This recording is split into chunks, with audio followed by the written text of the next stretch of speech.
بس یہ ہوتا ہے معاملہ کہ ان کے لیے پھر دوسری کیفیات پیدا صحیح شکر نعمت قدرت ہوا جب تو انکار اور نعمت ہوا تمہاری صبر اور شکر کی وجہ سے تمہاری نعمتوں میں اضافہ اللہ کرتا ہے۔ ایک اور نیا مضمون یہاں شروع ہو گیا، شکر نعمت نعمتت افزوں کنت، کفر نعمت از کفت بیرون کنت، یہاں پہ نا وَإِذْ شَكَرْتُمْ لَإِنْ شَكَرْتُمْ لَأَزِيدَنَّكُمْ، تم شکرانہ ادا کرو گے، اللہ کی نوازشات کو پہچانو گے، پھر اس کا شکرانہ ادا کرو گے، اللہ مزید تم پر نوازشات کی بارش کرے گا۔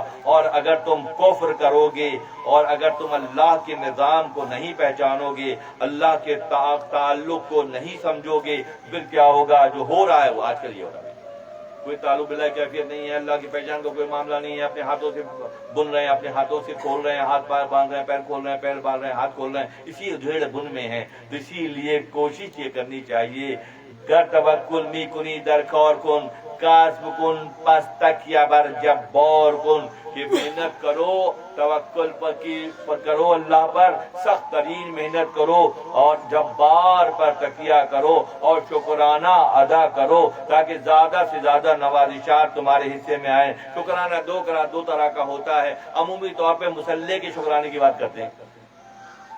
مسلح کے شکرانے کے ساتھ عمل کا شکرانہ بھی ہونا چاہیے۔ شکرانہ دو طرح کا ہوتا ہے، ایک مسلح پہ شکرانہ ادا کریں، پچھلے کوئی 70-80 سال سے ہم لوگ صرف شکرانہ کہہ رہے، کچھ ہو نہیں رہا۔ ہاں، سعد دیدی شکر کن ایثار کن، جب اچھا وقت آ جائے، پورا ایک میسج ہے پورا زبردست، اچھا وقت آ جائے تو زبان سے شکرانہ اور ہاتھ سے ایثار کرو۔ مولانا یہ شعر میری مطلب پر میں نے لکھ کے لگایا رکھا بہت عرصے تک، اس کے بعد دوسرا مضمون آیا تو وہ بینر لگا دیا کانا فلیش کا، سعد دیدی شکر کن ایثار کن۔ مولانا کا پیغام ہے کہ اچھا وقت دیکھو تو زبان سے شکرانہ اور ہاتھ سے ایثار کرو۔ ناس دیدی، جب برا وقت دیکھو صدقہ ہو استغفار کن، کہ ہاتھ سے صدقہ دو اور زبان سے استغفار کرو۔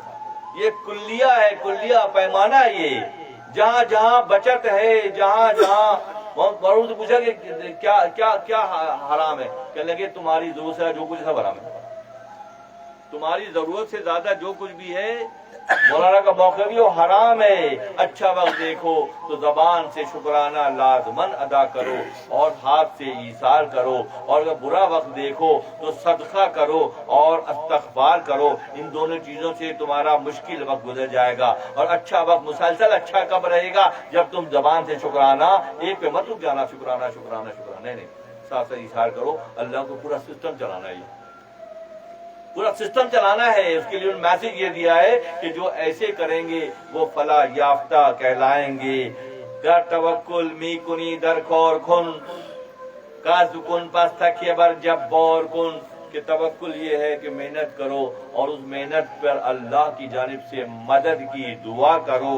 تکیہ بر جبار کن تاوا رہی ورنہ افتی در بلا وہ گم رہی، اور اللہ پر بھروسہ نہیں کرو گے، اپنی صلاحیتوں پر بھروسہ کرو گے، اپنے علم پر بھروسہ کرو گے، اپنے رجحانات پر بھروسہ کرو گے، تو پھر کیا ہوگا کہ سخت مشکل میں گرفتار ہو جاؤ گے۔ فرماتے ہیں تکیہ بر جبار کن تاوا رہی ورنہ افتی در بلا وہ گم رہی، ورنہ بلا اور گمراہی کا شکار ہے یہ معاشرہ۔ معذرت سے کہوں گا، اسپتال آباد ہیں، خانقاہیں ویران ہیں، مساجد میں درمیانہ معاملہ ہے، تو آباد کیا چیز ہے؟ خانقاہ آباد، وہ مسجد ہے اور اسپتال آباد ہے۔